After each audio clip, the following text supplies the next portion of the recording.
Hello everyone, कैसे हैं आप सब। तो फिर से आपका एक बार वेलकम है एक another lecture of endocrine gland which is a adrenal gland. ठीक है, ये मेजर ग्लैंड है और इस ग्लैंड के बाद आपका जो केमिकल कोऑर्डिनेशन एंड इंटीग्रेशन का जो पूरा टॉपिक है वो ख़त्म हो जाएगा। थोड़ा सा लेट, क्या काफ़ी लेट हो गया ये लेक्चर लाने में। तो एड्रिनल ग्लैंड की हम बात करें which is a one endocrine gland है, ठीक है। अच्छा, ये अगर हम इसकी एक डेफिनेशन की बात करें कि एंडोक्राइन ग्लैंड में which is what is a adrenal gland, तो this is a small paired, means paired में होती है, ट्राईएंगुलर शेप में होती है एंड लोकेटेड होती है टॉप ऑफ ईच किडनी। आपके पास दो किडनी होती है, आपको पता ही, आपकी स्टर्नम है, स्टर्नम से आपकी रिब्स जुड़ी होती हैं, रिब्स के नीचे जो लोअर वर्टिब्रा होती है वहाँ पे आपकी फ्लोटिंग रिब्स होती है। 11th एंड 12th पेयर जो होते हैं लाइक सिचुएटेड, आपके बैक साइड पे किडनी सिचुएटेड होती है, तो 11th एंड 12th नंबर की जो रिब्स होती है जिसे हम फ्लोटिंग रिब्स बोलते हैं, वहीं पे आपकी किडनी की टॉप ऑफ द पोजीशन पे एड्रिनल ग्लैंड सिचुएटेड होती है। तो location top of the kidney and this secrete a hormone which is responsible for stress condition. मतलब जब कोई स्ट्रेस कंडीशन आती है, फ्लाइट एंड फाइट वाली कंडीशन आती है, तब ये हार्मोन स्ट्रेस कंडीशन में आपकी बॉडी में एड्रिनल ग्लैंड के थ्रू क्या होता है, कुछ हार्मोन का सेक्रीशन होता है। फिर से हम पोजीशन की बात करें, देखो this is your sternum bone जिसको हम ब्रेस्ट बोन बोलते हैं, यहाँ तक आपकी स्टर्नम है। 7th जो पेयर होते हैं आपकी रिब्स 12 पेयर होते हैं, दैट मीन्स 24, ठीक है। तो जो 7th पेयर तक की जो आपकी बोन होती है स्टर्नम से जो जुड़ी होती है उसको हम बोलते हैं 2 रिब्स। फिर 8, 9 and 10th are false rib and जो 11th एंड 12th नंबर की रिब्स होती है जो कि लोअर वर्टिब्रा होती है आपकी ना, ये दिस इज ये लोअर वर्टिब्रा, वहां से 11th एंड 12th पेयर जो होते हैं फ्लोटिंग रिब के, वहां पे आपकी दोनों साइड किडनी होती है, ठीक है। किडनी की ईच किडनी की टॉप ऑफ पोजीशन पे एड्रिनल ग्लैंड्स होती है, तो पेयर में होती है, स्मॉल होती है एंड ट्राईएंगुलर या पिरामिड शेप बोल लो, ठीक है। चलो बात करते हैं, देखो ये किडनी है, this is your kidney, okay, this is your kidney and this is your adrenal gland. तो कुछ इस तरह से सिचुएटेड होती है, ठीक है। अब एड्रिनल ग्लैंड के बेटा दो पार्ट्स होते हैं, दे आर 2 पार्ट्स, आउटर वाला adrenal cortex and inner one, this is a inner part of your medulla, this is a adrenal medulla. तो एड्रिनल ग्लैंड्स के 2 पार्ट्स होते हैं, आउटर वाला जो है वो एड्रिनल कॉर्टेक्स होता है और इनर वाला जो होता है एड्रिनल मेडुला होता है।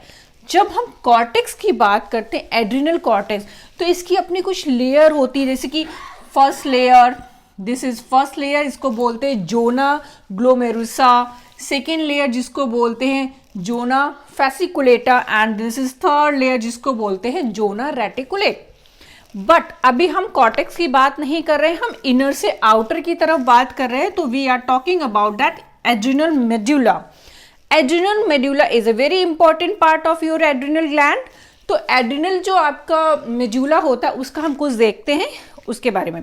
तो medulla which is a inner part of your adrenal gland, origin इसका एक्टोडर्मल है, देखिए है ये इनर बट इसके अपोजिट जो इसका ओरिजिन है वो एक्टोडर्मल से मतलब है कि वही जब जर्म लेयर बन रही थी तो एक्टो, एंडो और मीजो वाली जो कंडीशन थी ना, तो ये एक्टोडर्मल लेयर से इसका ओरिजिन हुआ।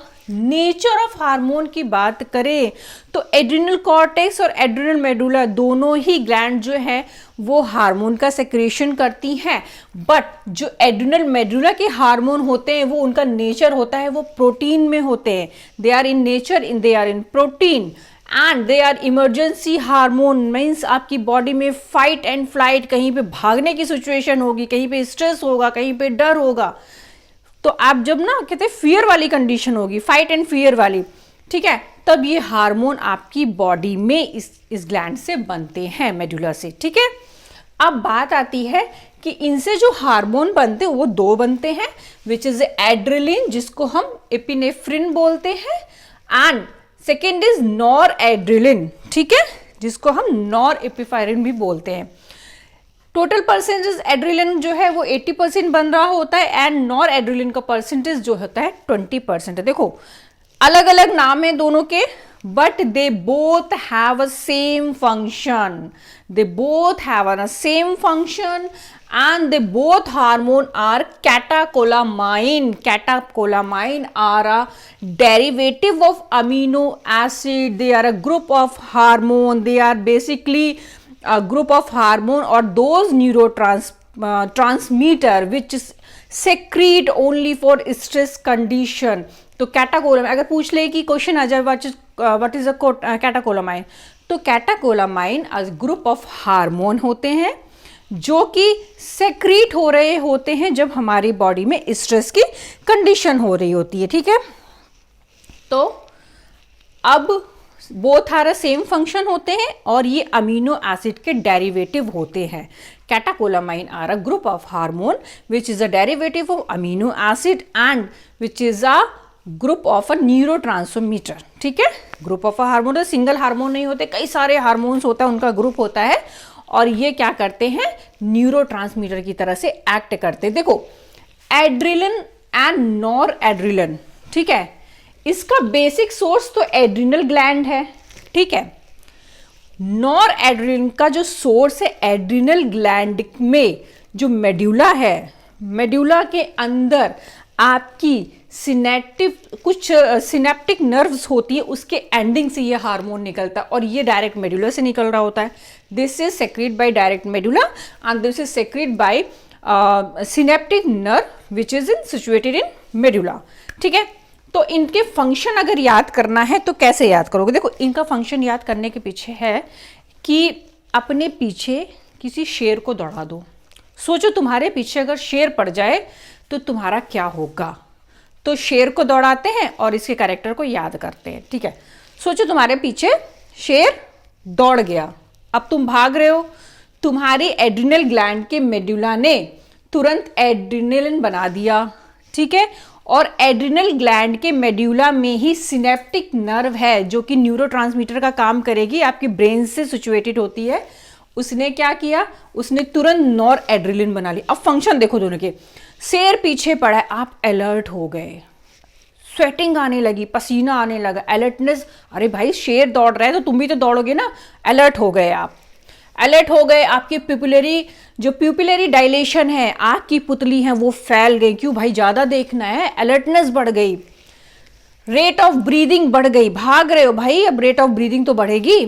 ब्रेक डाउन ऑफ ग्लाइकोजन, ज़्यादा से ज़्यादा ग्लाइकोजन टूटेगा, ग्लूकोज में कन्वर्ट होगा, क्यों, हमें एटीपी चाहिए ना, एटीपी प्रोडक्शन के लिए क्या होता है, अभी ग्लूकोज टूटेगा तभी तो एटीपी मिलेगा, तो हमें एनर्जी कहाँ से मिलेगी, तो ब्रेक डाउन ऑफ ग्लाइकोजन का ब्रेक डाउन हो जाएगा और आपकी ब्लड में शुगर की मात्रा है जो वो बढ़ जाएगी। इसके अलावा पाइलो इरेक्शन हो जाएगा। पाइलो इरेक्शन मतलब गूज बम आना, गूज बम का मतलब क्या, रोंगटे खड़े हो जाना। जब रोंगटे खड़े होते हैं ना तो छोटे छोटे से दाने दिख रहे होते हैं ना, तो गूज बम अपीयर हो जाएंगे, इसी को बोलते हैं pilo erection. And break down of lipid and protein, भाई भाग रहे हैं, ग्लाइकोज खत्म हो गया, ग्लाइकोजन खत्म हो गया तो लिपिड भी टूटेगा, प्रोटीन भी टूटेगा, क्यों भाई, हमें तो एटीपी देनी है, एटीपी जरूरी है, भागने के लिए एनर्जी चाहिए। तो they both have a same function. Adrenaline का सोर्स जो है वो मेडुला की एड्रिनल ग्लैंड है एंड नॉर एड्रेनलिन का जो मेन सोर्स है आपकी मेडुला के अंदर जो सिनेप्टिक नर्व्स हैं, कुछ सिनेप्टिक नर्व हैं, उनकी एंडिंग से नॉर एड्रेनलिन बनता है। दोनों का सेम फंक्शन होता है। They are catecholamine and derivatives of amino acid, group of a hormone and a group of a neurotransmitter which secrete only in the condition of stress. ठीक है, इन majority की बात करें कि अगर इनकी ज़्यादा मात्रा हो जाए बॉडी में या कम हो जाए तो एंजाइटी, ठीक है, ब्लड प्रेशर का बढ़ जाना, ठीक है, एंड मेमोरी लॉस, कुछ इस तरह के सिम्टम्स होते हैं। तो एड्रिनल ग्लैंड में हम मेडुला के बारे में पढ़ चुके हैं। नेक्स्ट वीडियो जो आएगा which is a very important video, क्योंकि उससे बहुत क्वेश्चन बनने वाले होते हैं, क्योंकि हम बात करेंगे एड्रिनल कॉर्टेक्स की। एड्रिनल कॉर्टेक्स जिसकी की 3 लेयर होती हैं, जोना ग्लोमेरुसा, जोना फैसिकुलेट एंड जोना रेटिकुलेरिस। तो अगले वीडियो को देखने के लिए लाइक एंड सब्सक्राइब कीजिए और बने रहिए और तब तक पढ़ते रहिए। Thank you.